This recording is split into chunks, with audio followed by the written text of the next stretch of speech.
You know, chances are, the way the world is changing so fast these days, stick around long enough and you'll be doing some changing too, and maybe starting over. And it's okay. Sometimes we have to reinvent ourselves, and if you follow a few simple rules and avoid a few pitfalls, chances are you can be really successful at it. Dr. Gayle Carson knows she's a real SOB, and she knows what it's all about. Maybe you better explain that pretty quickly. Well, they call me Dr. Gayle, SOB, Spunky Old Broad. Okay, good. But folks were raising their eyebrows for a second there. Well, that's even the name of the book, for crying out loud. That's right. That's pretty catchy.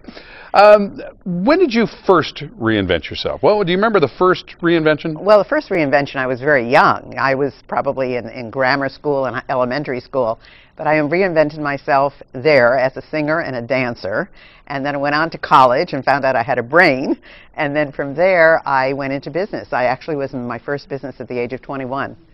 So sometimes we reinvent ourselves deliberately because we want to change. Other times change is kind of foisted upon us, and so we find ourselves where it's necessary to reinvent ourselves. What are some of the rules that you follow? If you're thinking about making a change, what's one of the first things you do? The first thing you have to do is not have a defeated attitude. That's the important thing. You've got to go at things positively. You've got to think this is something I can accomplish. If I don't know how to do it now, I will learn. So defeated attitude is number one. And then number two is being willing to learn a new skill.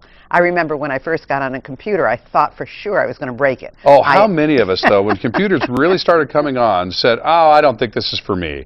I don't want to do this. Well, now, I mean, everybody is on the computer. Including your 2-year-old. 2-year-old and up to, you know, my grandfather, who lived up around 90 years old, and he was the best computer jock in the whole family. Yeah, well, that's learning new skills. So that's whether it's a language or a technical thing, that's important. And the third thing, of course, is to be able to get along with everybody and be able to connect with the new people, because today you are with millennials and you're with boomers and you're with everybody. So you have to be able to get along with everyone. And there are different approaches. I mean, we talk about that in this business. You know, I've been around long enough now that there's at least one generation coming up behind me, maybe two. And we talk about the difference in approaches and the difference in attitudes. And it might be instructional or important to maybe consider that there's no right or wrong, maybe just different. Otherwise, you're going to spend all your time railing against whatever's new. Well, that's it. And a lot of people think they're too old.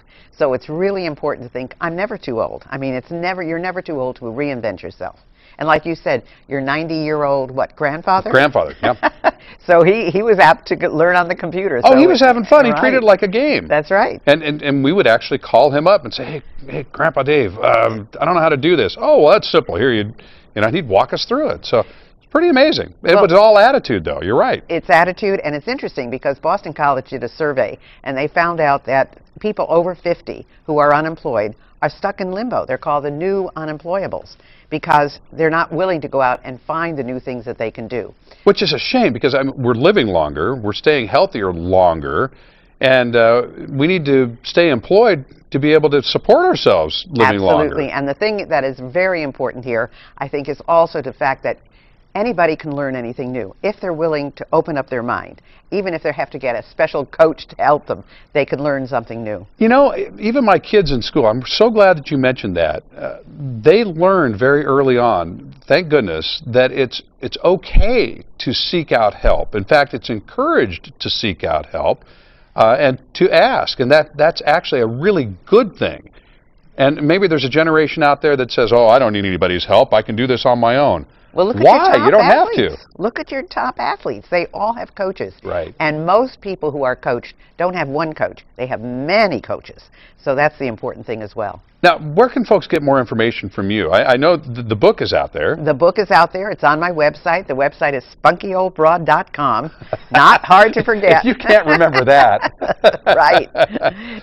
So they can go there and they can find out there are other services that we have and the other information that we have as well. Give me another one or two examples of people that reinvented themselves at a much later age in life and never looked back. Well, let's take Betty White. Oh, Betty White, great example. I mean, she was successful before, but she was the most successful when she became the happy homemaker, Sue Ann Nivens, on the Mary Tyler Moore Show. That's when she shined. And of course now, hot in Cleveland, what could be hotter than hot in Cleveland? I mean, this woman truly, she would work 24 hours a day if she could. That's right now right. because, I mean, she is so in demand. And Henry Winkler, too. He was known as the Fonz, and now he writes children's books.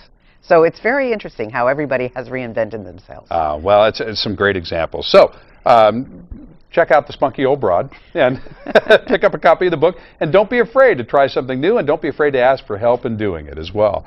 It's great to see you this morning. Thank you. Thanks for coming in.